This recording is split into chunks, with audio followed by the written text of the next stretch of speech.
우리가 마태복음을 새벽 기도회 때 쭉 읽어가고 있습니다.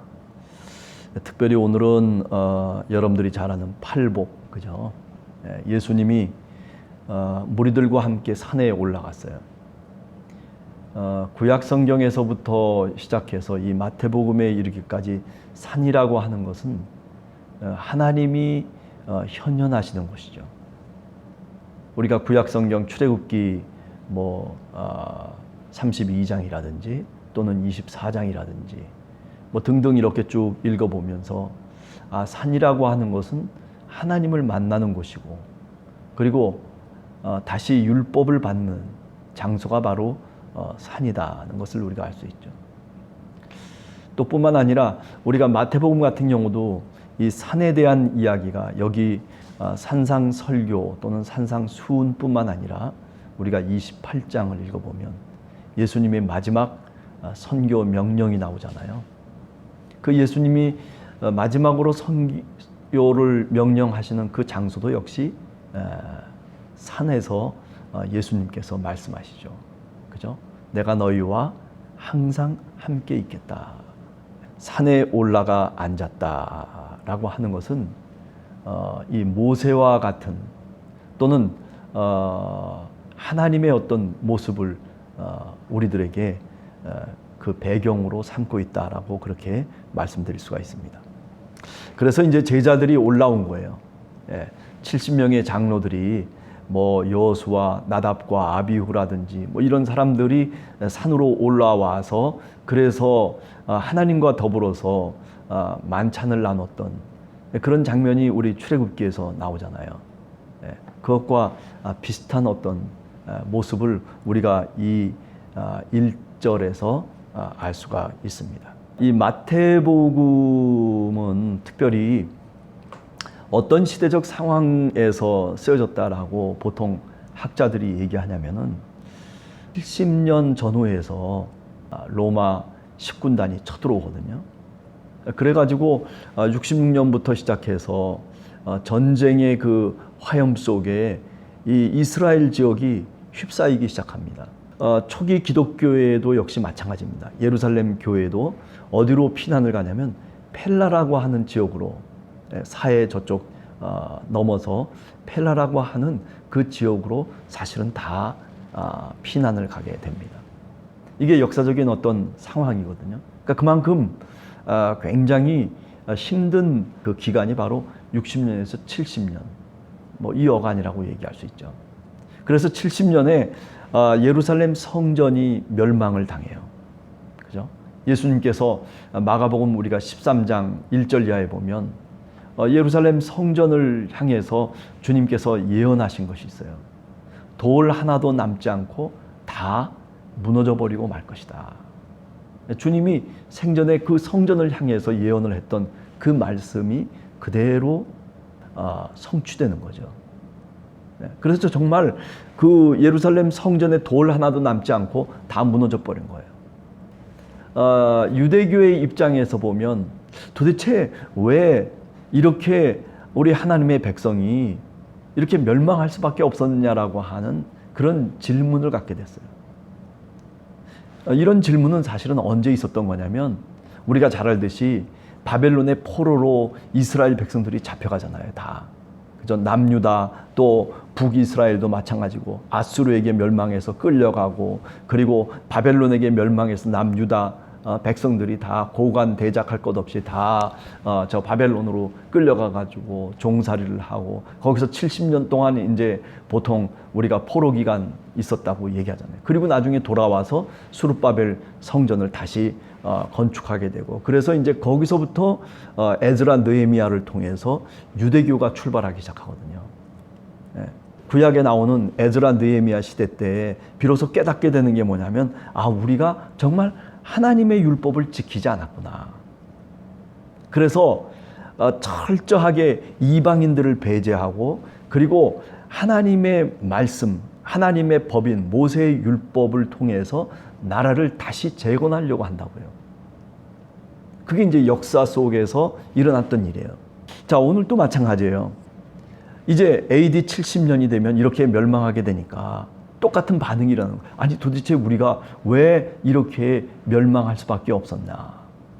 근데 문제는 자신들의 죄를 따지지 않고 자신들이 얼마나 하나님의 뜻에 어긋난 행동을 했고 그리고 정말 죄 없는 사람들을 수없이 죽이는 그 가운데 하나가 바로 메시아이신 예수 그리스도죠. 예. 뭐 한 명만 주님만 그렇게 십자가에 못 박아 죽였겠어요? 아니죠. 그 이전에도 얼마든지 그런 일들이 빈번히 일어나고 수없는 사람들의 무고한 죄를, 무고한 피를 땅에다가 흘린 거죠. 예. 그런 죄과들은 생각지 않고 예수님 당시에 많은 유대인들은 왜 예루살렘 성전이 멸망했느냐라고 하는 것을 어디다가 돌리기 시작하냐면 바로 예수를 믿는 자들에게 돌리기 시작하는 거예요. 예수를 믿는 자들. 저놈들 때문이다.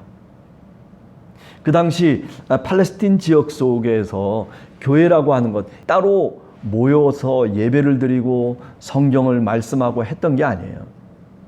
회당이라고 하는 유대교 회당 속에서 똑같이 하나님을 경외하는 자들로서 예수를 믿는, 예수를 메시아로 믿는 그런 유대교의 한 종파로서 예수파라고 하는 것을 생각한 거죠. 그런데 이 예수파라고 하는 이 저놈들 때문에 지금 이렇게 엄청난 일들이 벌어졌다는 거죠. 저 이단들 때문에.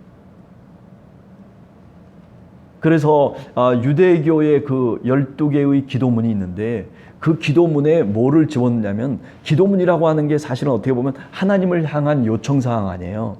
하나님 우리가 이렇게 살겠습니다. 저렇게 하겠습니다. 하나님 이렇게 해 주십시오라고 하는 그런 기도문인데 그런데 거기 뭐가 들어가냐면 마지막에 저주 기도문이 들어가요. 그건 기도가 아니죠. 누구를 저주하는 게 기도가 아니잖아요. 예수를 나사렛 일당들을 저주하는 그런 기도문을 집어넣으면서 그러면서 70년 이후에 예수를 믿는 사람들을 회당에서 다 축출해버려요. 그 마태복음의 교회는 70년, 80년을 거치면서 회당에서 쫓겨난 거예요. 쫓겨나가지고 어떻게 하냐면 조그만 두세 명이 모이는 그런 신앙 공동체를 마련해서 열심히 기도하고 그리고 하나님의 말씀을 전하고 우리가 사도행전에 보면은 사도들이 그렇게 밖에 나가서 그죠? 하나님의 말씀을 증거할 때 수많은 사람들이 돌아왔듯이 똑같은 현상이 마태복음의 교회 속에 있었던 거예요. 많은 사람들이 이방인들이 막 그냥 밀려 들어오고 그리고 유대인들 가운데서도 특별히 경건한 유대인들이 이 마태복음의 교회 속에 이제 점점 들어오기 시작하는 거죠. 그러다 보니까 이 사람 저 사람 수많은 사람들 별의별 사람들이 다 교회 속에 들어오게 된 거예요. 그래서 교회 구성원이 된 거예요. 근데 그 가운데 여러 종류가 있는 가운데서도 특별히 두 종류의 사람들이 극단적인 어떤 모습을 나타내는데 하나는 뭐냐면 아주 극단적인 율법주의자들이에요. 율법주의자들. 그러니까 예수 그리스도를 믿으면서도 율법에 대해서 아주 철저하게 신뢰하고 그리고 그 율법을 지켜야 된다라고 생각하는 사람이에요. 이렇게 율법주의자들이 있는 거예요. 극단적인 바울주의자들은 어떠냐면 주여 주여만 외치는 거예요. 뭐 행동이 없어요.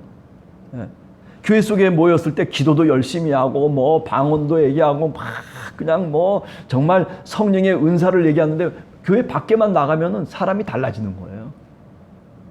행동으로 하나님의 율법을 지키면서 하나님의 예수 그리스도가 말씀하신 그런 어떤 윤리적인 자세를 갖고 마음을 갖고 살아가는 사람들이 아니고 그저 들떠가지고 신앙이라고 하는 것을 그런 식으로 믿는 이렇게 두 종류의 사람들이 이 마태복음 속에는 나타나고 있어요. 자, 그래서 사실은 이 마태복음의 산상수훈이라고 하는 것은 그런 그 혼란한 뭔가 딱 정립을 하지 못해 있는 그런 어떤 초기 교회의 모습을 다시 정립을 시키기 위해서 대안적인 신앙 공동체를 만들기 위해서 마태복음이 이렇게 산상수훈 예수님이 말씀하셨던 그 말씀을 갖고 들어와서 마태복음의 교회 속에 얘기하고 있는 거예요. 우리는 이렇게 살아야 된다. 이 사람이 저렇게 얘기하고 저 사람이 이렇게 얘기해도 그거 듣지 말라는 거예요. 예수님께서 말씀하시고 예수님께서 우리에게 가르쳐 주신 그 교훈의 말씀들이 바로 이런 말씀이다. 그러니까 이 산상수훈이라고 하는 것은 교회 공동체가 혼란 속에 빠져서 윤리적으로도 기준을 삼지 못하고 신앙적으로도 어떤 분명한 대안이 없이 그냥 유대교로 쫓아가든지 아니면 바울적인 것으로만 쫓아가는 그런 어떤 혼란한 가운데서 갈등 가운데서 아니다. 바로 여기가 이것이 바로 예수님이 가르쳐 주신 교회의 어떤 분명한 지침이다라고 하는 것을 얘기하려고 이렇게 5장에서부터 7장 사이에 산상수훈을 예수님이 가르쳐 주신 그 대안적인 윤리를 우리들에게 말해주는 거죠. 그러니까 이 산상수훈의 어떤 목적은 뭐냐면 이제 옛 이스라엘이 아니라 12명의 제자들로부터 출발했던 예수님을 통해서 출발했던 새로운 이스라엘의 말하자면 새 율법이라고 얘기할 수 있는 거죠. 대안적인 율법이에요. 새 이스라엘, 새로운 하나님의 언약 백성이라는 거죠.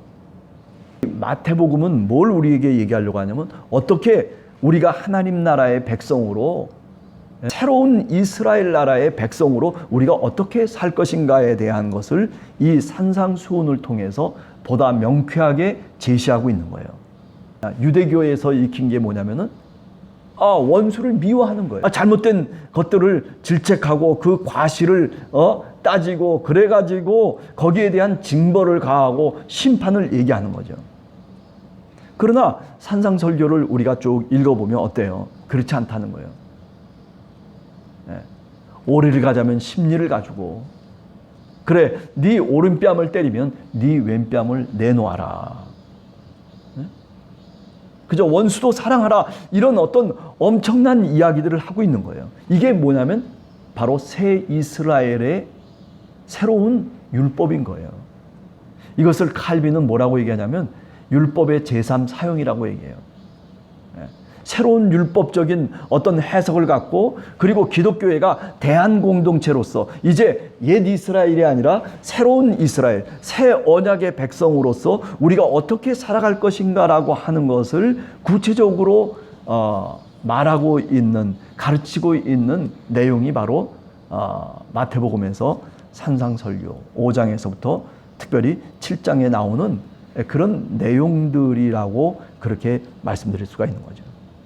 새 이스라엘은, 새 언약의 백성은 누구의 해석을 쫓아서 살아가냐면은 바로 예수 그리스도가 율법을 해설한 바로 그 해석을 쫓아서 그것을 지침으로 해서 그래서 새롭게 우리가 신앙의 공동체를 만들고 그리고 그렇게 우리가 살아가야 된다라고 하는 것을 마태복음은 우리들에게 말씀하고 있는 겁니다.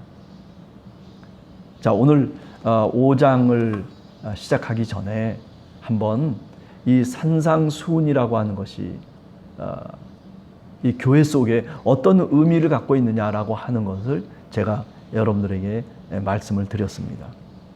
흔들리고 있는 윤리적인 어떤 기준, 흔들리고 있는 교회의 어떤 기준을 세우기 위한, 그런데 그 기준의 중심이 뭐냐면 바로 예수 그리스도의 가르침이죠. 이 가르침을 통해서 교회를 세우고 이 가르침을 통해서 세상 속에서 크리스찬으로서 어떻게 살아가야 될 것인가를 우리들에게 말하고 있는 내용들이 바로 이 마태복음의 산상수훈이다. 여러분들 이 새벽에 다른 건 몰라도 산상수훈을 한번 쭉 읽어보시고 그리고 한 주일 동안도 산상수훈을 읽어가면서 우리 자신이 세상 속에서 어떤 사람으로 살아야 되는지, 어떤 신앙인이 되어야 되는지, 아니 새 언약의 백성으로 새 이스라엘로서 살아간다는 것이 어떤 기준을 통해서 살아가야 되는 것인지를 한 번 더 깊이 생각하는 그런 여러분과 제가 되기를 간절히 원합니다. 기도하겠습니다.